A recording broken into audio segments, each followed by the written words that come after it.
Татварын ерөнхий газраас хувийн мэдээллээ алдаатай оруулсан иргэдэд боломж олгон энэ сарын 22-ны дотор дахин хувийн мэдээллээ нягтлж үнэн зөв эсхийг баталгаажуулахыг сануулж байна.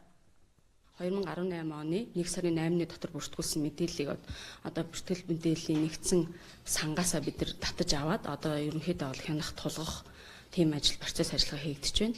Энд бол нийтдээ одоогийн байдлаар 655 мянга орчим хүний иргэдийн мэдээлэл 80 орчим буюу 78 орчим төрөм төгрөгийн буцаа олголт олгохоор тооцоо судалгаа гарсан байна.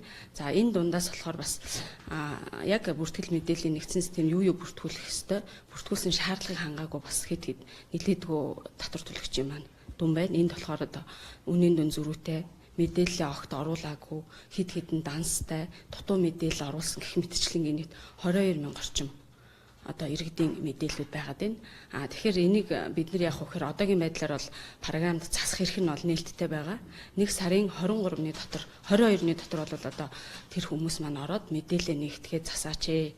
Бид нар дахиад 23-нд эцсийн байдлаар дахиж мэдээлэл татаж аваад тэгээд 24-ний дотор хуульд заасан журам зас хугацааныхаа дагуу бол сангийн амд хөргүүлнэ. Сангийн ам манай хөргүүлсэн мэдээг үндэслээд холбогдох хуульд заасны дагуу ажлын 45 хоногийн дотор одоо мөнгийг тавьж олох байгаа.